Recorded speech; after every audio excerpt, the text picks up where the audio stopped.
As the 70s roll in, stability around the world has never been as shaky. Interplanetary alliances join together to seek ideological supremacy across both planets. Cultural shifts are uprooting norms that have been in place for centuries. Technological shifts have been changing how the world itself functions. As these shifts occur, life continues in the Seedbearer region, where a seemingly random group of people have come together to try and make sense of the nonsensical. This is Hazeltown Story.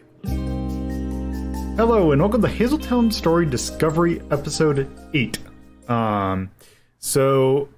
Last time when we finished our episode, our group came across the people who were kind of doing the stealing of the robot parts, and was briefly introduced to what exactly they were doing with those parts.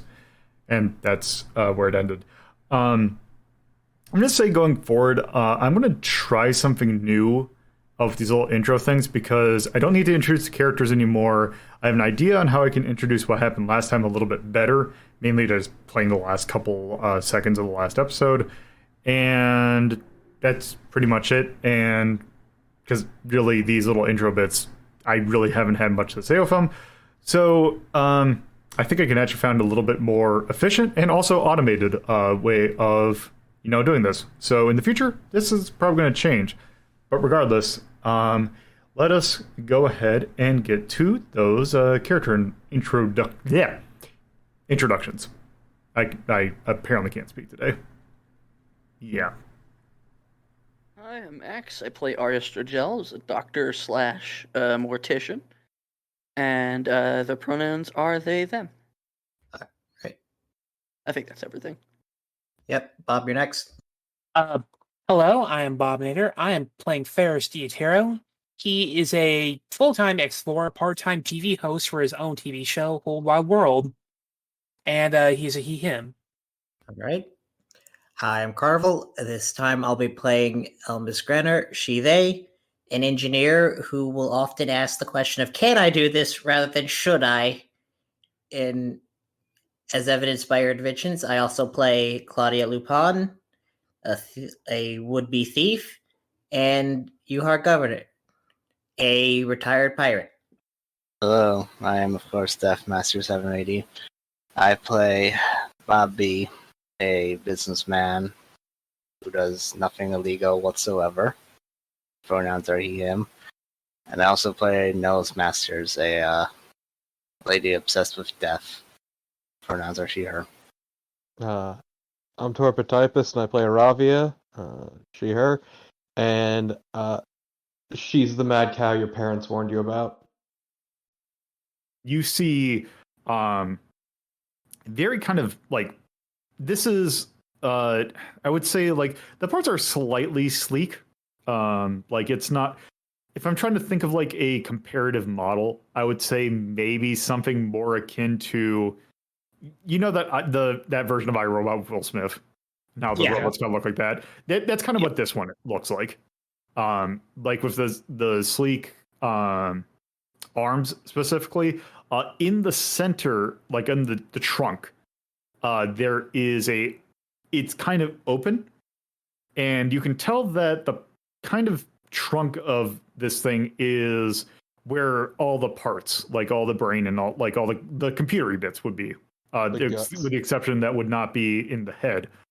You could tell that it has been a little bit jury-rigged to fit what is essentially inside the in Super Metroid, the canister that the little baby Metroid's in, how it kind of just looks like a glass tube that has Liquid. It has liquid in it, but also in the center of the liquid is a crystal that is very shaped. Right. And the head looks it looks like essentially RoboCop's head when he doesn't have the helmet. Like, the face looks like a human face, but it has you could almost say like a wig almost of hair, which is just kind of short and black. Like very like, oh, we want to put hair on it, so we're just going to use kind of something cheap. But it is not. You would not mistake this for a natural person's head, even though the face kind of looks human.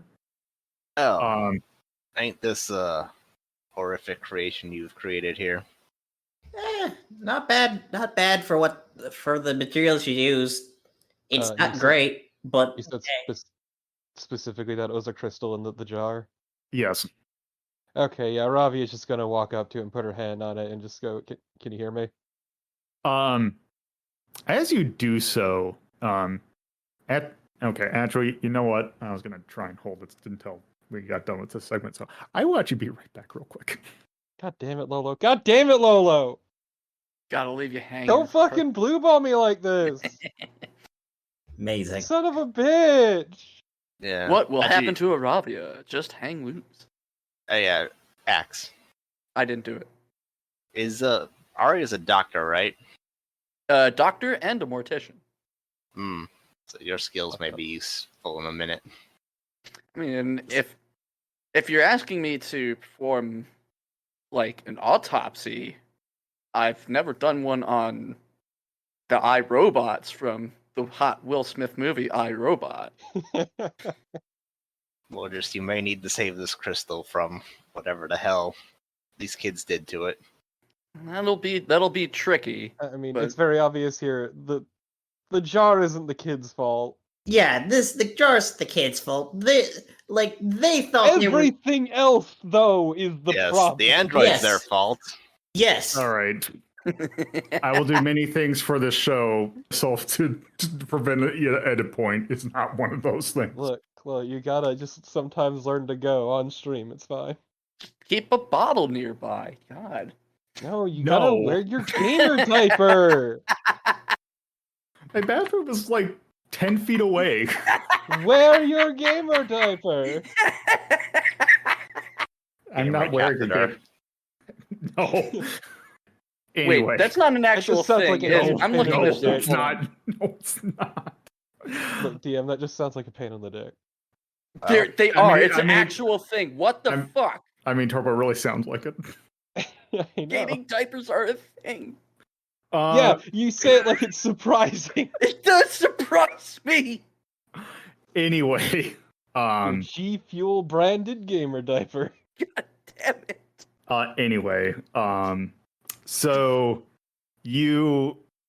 as you touch the thing, you can tell that your supernatural senses are definitely tingling at this point. You can tell that whatever's in there was at some point active. However, it is not currently active, like in terms of feels like whatever is in there is sleeping. Like it is in a state of like a kind of a sleep mode that kind of keeps it like alive, even though it is not receiving power. So it's trying to preserve its kind of lifetime, if that makes sense. So when you say preserve, would giving it electricity give it power to stay active? That could be the case. What you just tell that it's doing something, but it is at the moment it is not in a state in which it can actually do anything. So, Iravia, what's the diagnosis? Yeah, okay, so one more time, what was that? Sorry. Okay, so as you put your hands on it, you can tell that there is something definitely alive about whatever's in the jar. The thing is, you can tell it's in a kind of a sleep mode state, so stasis, yeah, it's kind of in a stasis, so that it isn't active at the moment, but it's trying to, it's basically in a sleep mode. So it's not using enough. It is either trying to recharge itself or is trying to maintain enough power to like keep itself active until it's needed again. Now, is this jar inside the AI unit? It is. Whereabouts? It's in the trunk. So it's like in the stump. It's like it's in the like the torso, the middle. Bowels. Kind of, yes. but we can see it. Like, Yeah, it's not like it doesn't have like actual guts. It's like basically, like what my question really is like, is this jar okay? So if we say that like the AI is laying down, right? So it's like it's horizontal.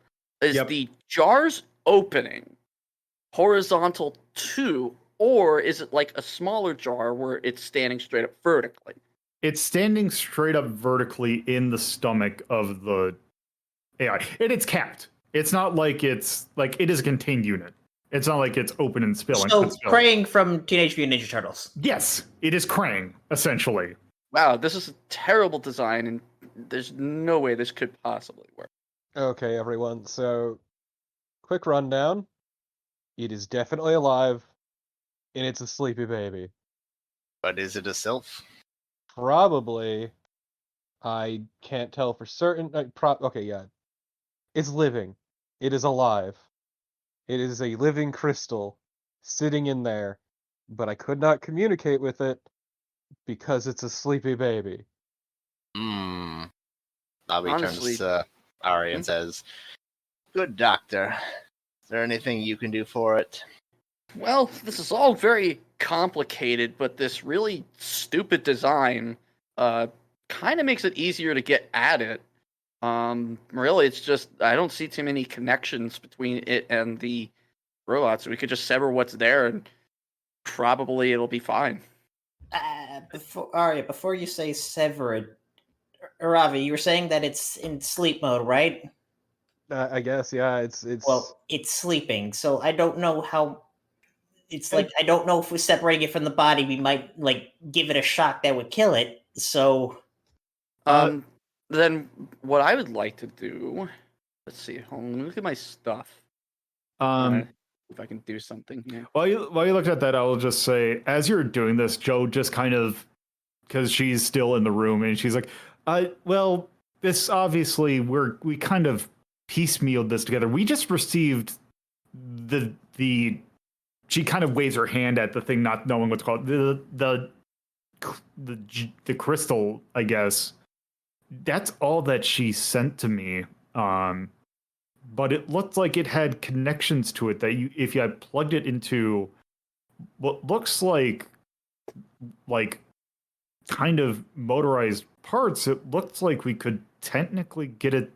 It looks like the connections there look to be like some mobility, like connecting to like mobility, like hardware. So we just kind of connected it to it. We kind of just got those parts recently, so we actually were planning on trying to power it up, like either today or tomorrow. Okay, so, buddy Joe, I'm gonna let you in on something here. So first off, that crystal, that thing, is probably a sylph, which are living things, colonies usually, much larger than that. This was probably chipped off by Orion, who have a history of trying to use sylphs to power their machines, which is why it has the connections. And third off, congrats, you're doing exactly what they did. She's Not kind good, of friend. Bobby shakes his head. So while all this is going on, I'm kind of checking out what does the connections look like from the unit, the AI itself, to the crystal? they are basically wired like if you've ever there's like ribbon cables, and there's like, I would say in total there's about 20 different connections that are connected to various bits on the, let's say, the robot.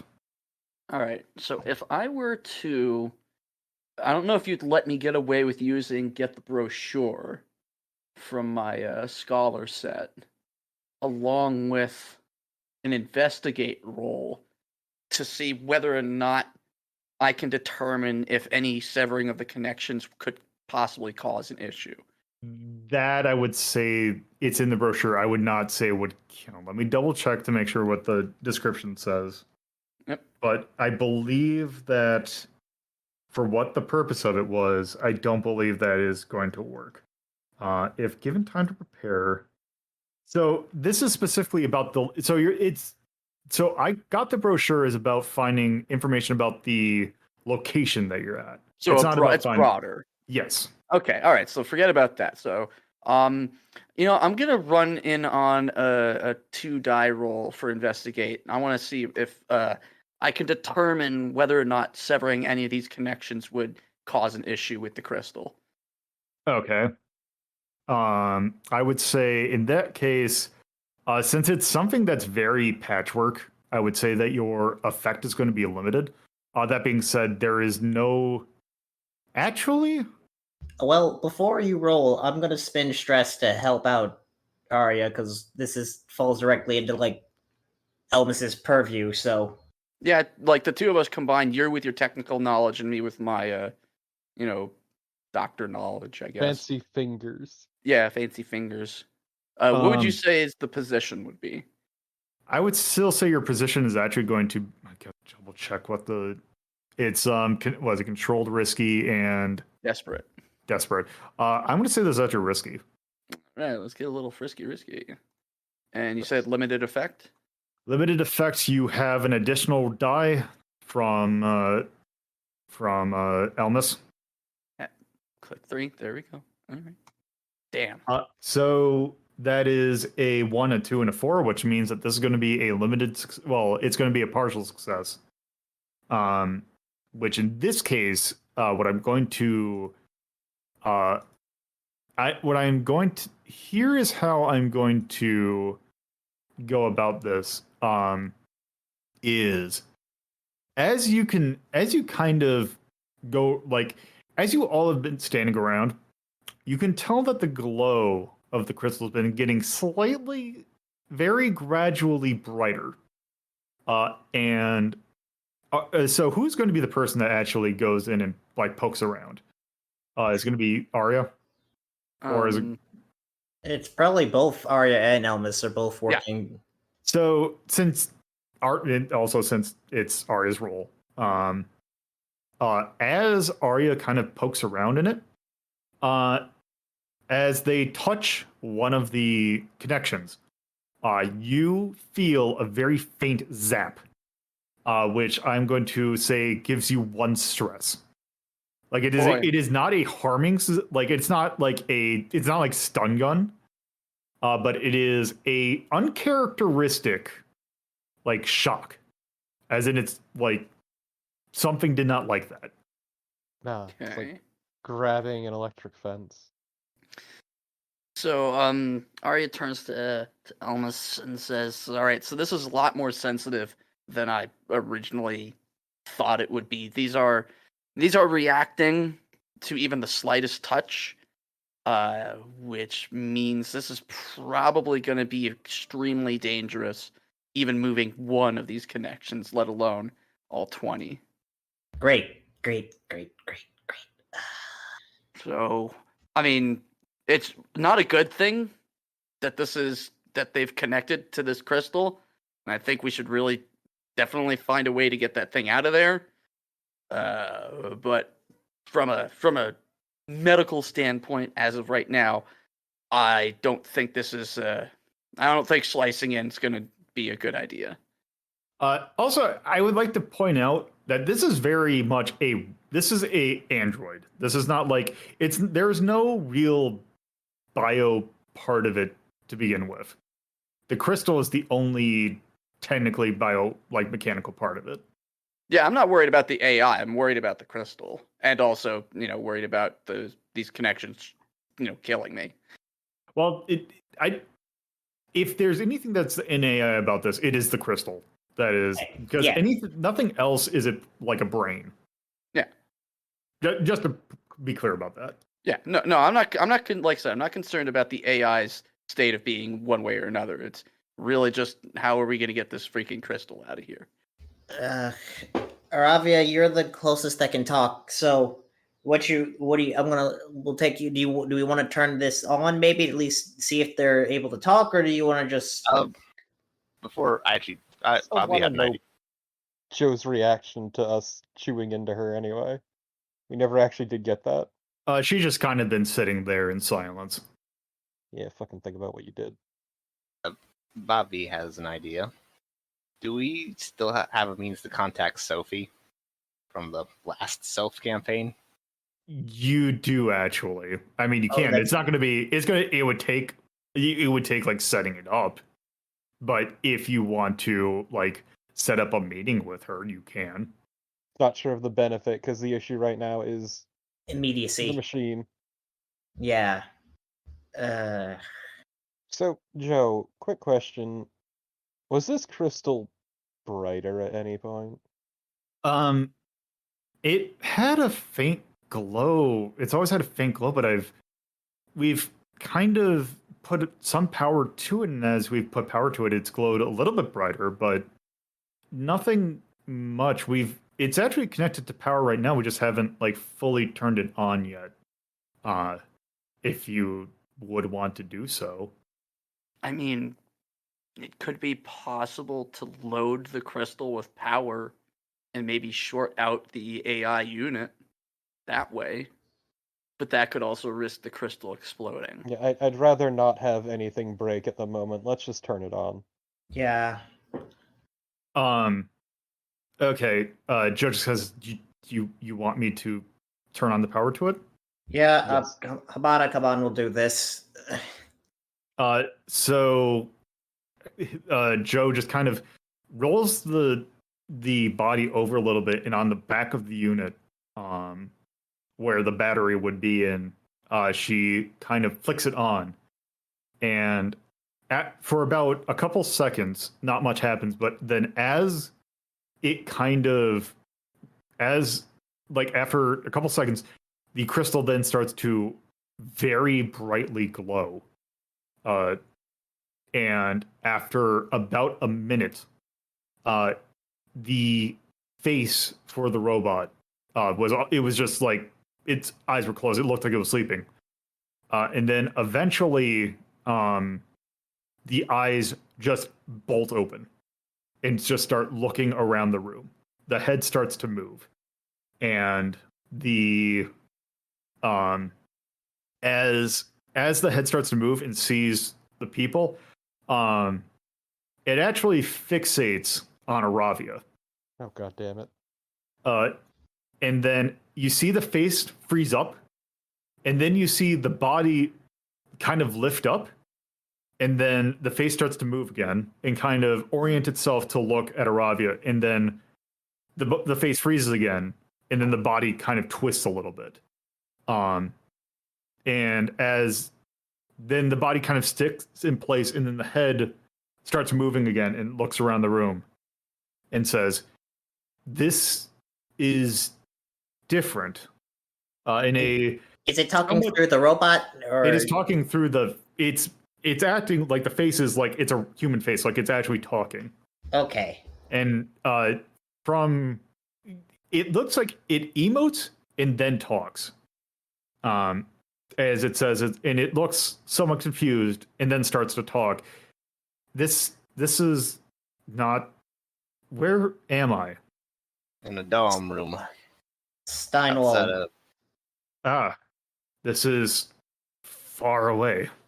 It's a long way from home, I know. And as Ravi says that, is like, and the robot just looks around a little bit and is like, I sense that I am not in their captive anymore. No, someone actually had a what's the term? Crisis of conscience. Yeah. It's like, And gave you away to a bunch of nerds. Not it the just best kind of idea, but here we are. just kind of looks around and is like, well, that's interesting. No shit. Well, since you can talk, what do you want us to do? We're not going to give you back to those people who captured you. Make that clear. But other than that, what do you want to do? The robot looks very confused and just says, I don't know. I apologize. This is very alien to me. Yeah, And I figure as much given the whole robot body thing. Yes, I see that I'm connected to something. And he just kind of, you can tell that as he moves, he's moving one bit at a time. So that, like, say for example, if he's moving, well, the robot as it moves its arm, it will move its arm, but nothing else will move. It's almost as if it can only move one thing at a time. At this point, Elvis is going to make a snide comment. So you didn't get the actuators working. It's not those. It's a sylph. They don't really move a whole lot. As you say that, the robot chimed in, is like, well, I guess technically, according to you're kind of partially right. The robot just kind of chuckles, like, I guess you're not part of them, but I guess you kind of are somewhat familiar with us. I've talked to a number of you, actually. We get around. Just kind of looks as like, well, technically, I believe I'm trying to. Your nomenclature is a little bit different than ours, but I believe you actually, what I would be referred to as a nymph, I believe. Yes, actually, we met one too as well. Yes. Lovely lady. Lovely Yes. lady. Oh, you have met another nymph before. Is this your locale? You mentioned that we are part of this time world. That means seed bearer. We means I'm on another planet. This isn't apologies. Last time I was awake, I was on Romulus. This is different. I don't recall this area being populated by other nymphs. She's an exception, let's say. Yes, that's probably the best way to put it. Might be must be a small colony then. That's not. It is a relatively small colony and pretty well hidden. I also accidentally terrorized her, but that's a different issue. You are an interesting case. You interesting. Interesting? Yeah, That's a flag. Yeah, you emanate a signature your signature is interesting. I can't quite place it. Yeah, I keep getting that, and I don't know why. Anyway, I suppose that yes, I suppose apologies. I don't know. This is last time. I'm very confused. I apologize. No, it's fine. Take your time. Tell you what, friend, would you like to get out of here? Go someplace a bit more private than the dorm room? Well, I don't know. Has anyone been after me by any chance? You're not in danger, are you? Not yet. I am the danger. Yeah, she is the danger, so it's fine. Not to you, though. Yeah, not to you, but just things in the vicinity. No, I've maybe taken it upon myself to protect. But we are, however, a friend of a dangerous group situation. He looks at Joe as he says that. But no, so this is perhaps Ryan, not the you do need to worry. The best place to be. It's like, I guess I just hope that they're not after me. But this is quite a bit distance, so hopefully that I'm safe. It's just I don't know what to do at this point. It's actually rather interesting. Bobby may have an idea to help with that. Yeah, what do you... go ahead, Bobby, actually, yeah. That's Sophie again, but he's not going to talk about Sophie in front of the Joes. Yeah, I'll just... So is there anything you want, specifically? This is... Well, I guess from what I could tell, just as a idiom, is I'm a bit of a fish out of water in this case. It's not like I don't know, because I don't know if home would be a good place for me to be. So I guess I'm here now. Do you think we can, like, if it's no trouble, we could give you a place to stay at our office, at least until you figure out what you want to do for something a bit more permanent. Is that cool with you? I guess at this point, I would imagine this is not a lab, and the lab that I would be in, you are not those people. They would not be so casual, I guess, would be a phrase. I do have a few things I actually want to ask you really quick. So that body you're in, is the reason you're only able to move one thing at a time your problem or the robot's problem? It's basically I need to maneuver. It's actually the since you are somewhat aware, he just kind of looks down and like moves arm, like kind of pointing towards the thing. I am the only one in here, and it feels like a few others could be stored in here. If I was originally part of a group, and now I was head, I guess, in your terms would be head of that group. It's to answer your question a little bit more directly, it is a me problem, I guess. I'd have to manually move each thing one at a time. Bobby turns to Iravia and says, "You may be giving our friend here a piggyback out of here." That's fine. Really quick though, Joe, could you leave the room really fast? Joe just kind of nods and just leaves. You too, Joel. Okay. And Bobby shoves Joel out the door. Well, Joel was always in the downstairs. No, Joel got brought with. Because Okay. Bobby's keeping an eye on Joel. Either way though. So, do you have a name for yourself? Yes. A name.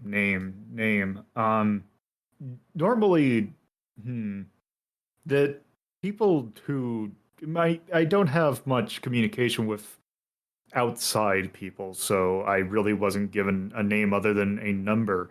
The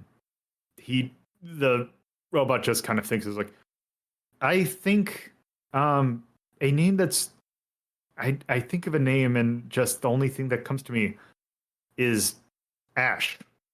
Okay. So it's not Ash, Joe. At least it's not Joe, it's true. So Ash, would you like us to possibly introduce you to the local colony? That would be interesting. That could be something that could help. You said that you met a nymph before? Yes. Yes, I did. If you want, we could have you meet her instead. That could very well be I would like to see if the colony was put there, if it's natural or if it's not. That would be a good thing to find out. The colony seemed pretty natural to me, but we can what do have we you know? meet Sophie. Yeah, I say we'll call Sophie into the office, and then the two of them can talk. We'll meet her there. Yeah. At my home. Okay, so Ash, friend, we're gonna be taking you out of here. We're bringing, if we can, the robot with, just so. Because you seem to sleep when it's not on.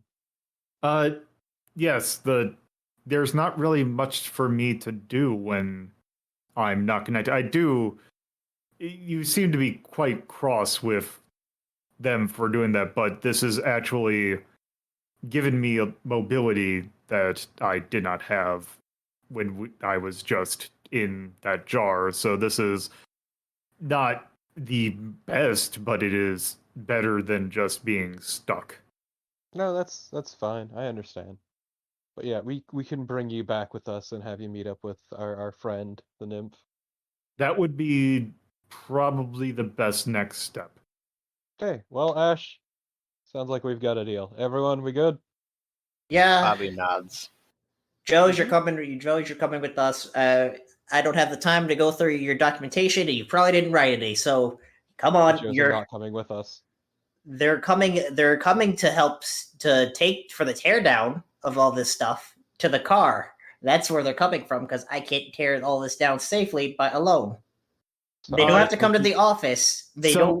one thing you could actually giving it a piggyback ride, you do also have access to someone with a van. Remember? Yes, you do. Yeah, we have radio. Okay, I forgot. They're right. We're still gonna need to take them down to the first floor. They're helping with that. Yes. Well, they're- So Joe and Joel are coming with, but not to the office.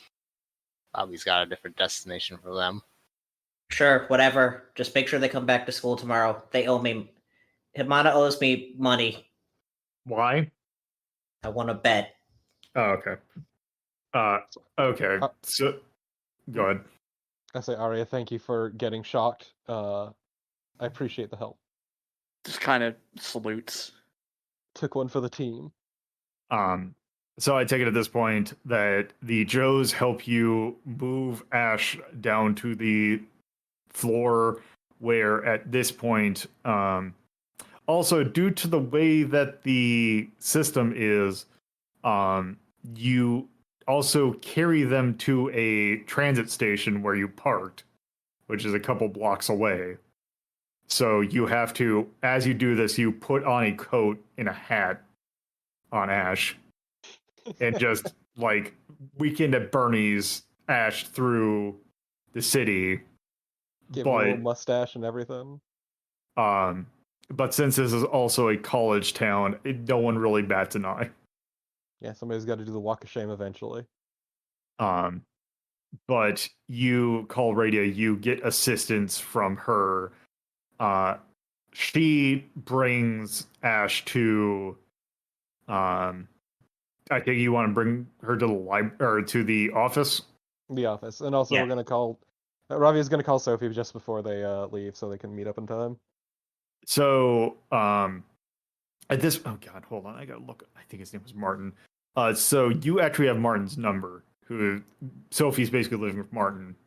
Yeah. And Martin, like, so you kind of meet, you kind of give Martin a heads up that in Sophie, like, oh hey, we found another nymph. Yeah, we found a friend who's a long way from home. So that is definitely something you could do. And Bobby, where are you dropping off Well, Joel.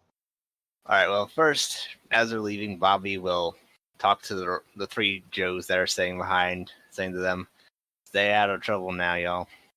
You don't ever have a group of people like us coming up in your place again.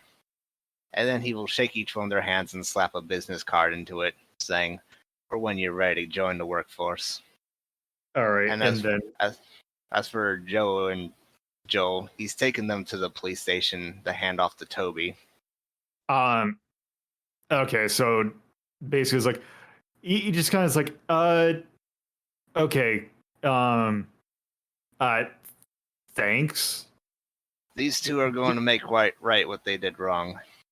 He says to Joel, you tell him everything about what happened at the factory. And you, says pointing to Joe, tell him everything that happened with your friend and Cygnus. Or Orion. It's Orion. Yep. Also, so actually at this point, Toby would be off the clock because it's at night. So I imagine you're just going to his apartment, which I feel would be a better visual. Yeah, sure, Yes. whatever. Yes. Toby after dark. Yep, Toby's always on the clock with this group now. Yep. That's the price he pays for knowing us. Yep. So Toby, somewhat confused, but kind of gets it. Is like, okay, I guess I'll take it from here. And Glad to hear it, officer. Be seeing you tomorrow night. We gotta go squash them Nazis. He just kind of does the, like, gives you a thumbs up. All right. Bobby So spits him back and drives off. okay. And at that point, you all then after that meet up at the office, where you see Martin and Sophie there. Howdy, strangers. Hi, how's the security system working? Martin just chimes in. It seems like fine. We've not really had any issues so far. Yeah, so you're gonna need to say hi to our friend, Ash. And Iravia just gestures at the android out there in the privacy of the office. So I take it that Radius also there and just kind of propped Ash up in a chair and kind Yeah. of turned it on. So Ash is there is in almost as Sophie kind of walked in and is like, he just kind of sits up and just kind of looks at her. Wave at Sophie. It I Yeah, he just kind of like almost looks like it takes him like a couple seconds to him to respond, and just kind of raises their hand and just kind of waves. Yeah, so Sophie, this is our friend from a foreign land who's intensely out of their depth. Sophie also Sure, looks. you know the feeling. Sophie just kind of also looks at Ash, and as the two look at each other, you can tell that they are like, as they kind of look at each other, Arava, you can tell that there is something going on between them. Like they are able to talk without like actually verbally talking. To be fair, I don't think Ash realizes that they can talk to Aravia without talking. But yeah. So it seems like you two are having a good time together. Martin, to explain this a little bit, our friend here, and Aravia points to the jar with the crystal in it, is also a nymph like Sophie, but in a much more problematic position. See, our friend here was stolen and spirited away by a group of terrorists who like to use and abuse sylphs. And then, funny enough, one of them had a sort of crisis of conscience and pawned it off on her friend, who her friend and her friend's roommates thought it would be a good idea to hook it up to a robot. This monstrosity. It's not a monstrosity. I've seen worse. But I mean, at least I'm sure it's you've seen helping. better too. I mean, sort of, but you know. My point is, my point is here is that our poor friend here is in a bit of dire straits, and we figured, may as well bring our friend Sophie, who I'd appreciate if y'all could talk normally. Bring Sophie in as someone who's also a nymph. Let me just try and think. So would it say as a bit Sophie just kind of chimes in of like is like I'll actually speak on both of our behalves. Yes, this I as you refer to them as Ash, I understood Ash's kind of problem, and yes, this is an interesting problem that you have. This is actually quite an interesting thing here. I Ash is in quite an interesting predicament here because separated from the colony, kind of just walking the earth just without a home, which almost very much in the same case as mine, but I had talked with, the people out here and decided on my own to just kind of do this. Ash here just kind of was forced to do that. Yeah, that's why I actually asked Ash. I should also run it by you if we could introduce Ash to the local colony. It would be a nice gesture, but I don't know if that would be. You see, it's not exactly easy for like one to become reacclimated, so to speak. You can't just kind of move into a colony like this. We would have to return. You'd have to return to Ash if to kind of be reconnected to kind of their own colony. It would take the process could be technically done, but it's not going to be one anytime soon. Like it would have to be exposure to it for quite some time. And this isn't like days, this is possibly years. Years? Oh, that's nothing.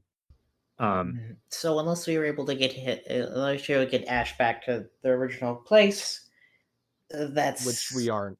Yeah, we can't. Unfortunately, that's not an option. We So don't have the means. Clarify. So it's like, yes, I imagine that would be the case. That is, if Ash here would want to become reacclimated. Now that Ash is free, this could be an interesting case for the problem. In just kind of so Ash. Now, I was in an interesting position that I was able to observe, the hominids type, the species, for a while, which is why I am able to, for over centuries, so I am able to, like, take the form, whereas Ash has only recently been able to be access to it in the form that he's in. He's not able to present himself in this kind of state. That being said, that would not prevent Ash from staying in this robot, providing it continues to work. Ash could technically, live out a life, obtain personhood like I did. That could be a thing that Ash could do.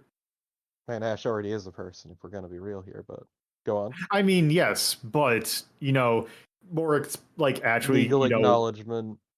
To, like, live, like, throughout, like, what is he doing throughout, like, time, I guess. I mean, we do have a means at the moment, which is this body. Because Ash is fresh, Ash is fresh to this body. Not used to it, so if Ash could potentially get used to it, at least they'd have a means to, move around and interact meaningfully. And I can do some basic repairs and any sort of adjustments as needed. Yeah, you can go shake down the Joes. Yeah, like I said, once Sophie's cleared out, we're gonna conscript the Joes into this because they didn't write any. I doubt they wrote any documentation, so I'm going to need to basically grill them until I actually know how this works, so I don't accidentally cause a force something could break. Now, that being said, Ash is able to move on his own through that robot. Now, would it be possible kind of what Ash has been telling me about the body, as long as the connections there exist, that then they couldn't they could, move around really anything as long as their connections are there. So this body is not necessarily one that Ash has to be stuck to. We could hook it up to a drone, I guess.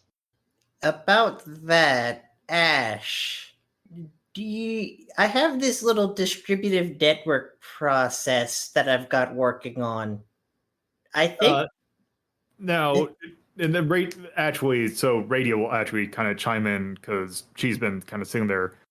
Now, those drones that you work on, they're kind of tiny. I think the body needs to have something that, the unit with the jar can fit in. So I don't know if the drones are going to work. Oh no, that's like Elmas walks over to the little part of her workshop she's been keeping. Is like she takes out the imp work in progress raid, basically the raid thing. Yep. This was a central unit I was making so that we could always have resources to stuff in case something happens to one of the drones. You could get it from that camera all to there. I could easily make some quick modifications that lets Ash here plug into the entire drone network. Sophie just kind of a little bit much. Kind of looks like, I guess this is going to be something that this is not going to be an overnight. We'll have to let Ash kind of decide on his own. Oh yeah, absolutely. No pressure. I was giving. You mentioned that it didn't have to be that body. It's like here's an option. But we've got a few options on the table at this point, and I think Ash can think it over themselves. Yeah. So as this is going on, Radia's had her kind of side bag going on. You can see the bag start to move a little bit. And Ray just kind of chimes in as like, oh, I guess someone else wanted to be in on this meeting. And she opens up her bag and takes out Bibley. Yep. And Bibley just kind of jumps out of Radia's hand and just starts to move over to Ash. And Ash, in kind of as Bibley kind of gets into her form, like she's carrying her book in kind of ghost form, kind of floating over to Ash, kind of just says to them to open up their hand. And as Ash does so, Ash is able to basically, as Ash holds the book that has Bibley, the lights on the robot tend to all light up, because before you had seen some activity at once. And at this point, Ash is able to not only stands up, but is able to fully move around. What the hell did you do? Ghost magic. And as one of the things, basically Ash opens up, Ash basically is able to like fully move around, kind of looks more human than kind of robot now. And is like, it seems like this form, I see, it just kind of looks at the book and is like, if it was focused, like, this person you have, what you have with you is quite fascinating, but it actually brings out a point, is the fact that I could fully move around. In order to fully move, to answer your question, it seems like to fully move around, if I had access to, and one thing that Sophie did mention is that, yes, if I wanted to become part of a colony, it would take some time. However, should I choose to the other way around, if something were to become part of my colony, it would be actually slightly a little bit easier. Was that fine with you, Bibley? Joining this nymph's colony? Oh, and Bibley just kind of takes control of the robot for a little bit. Like the voice that it is changes. Like, oh, I'm not staying in this.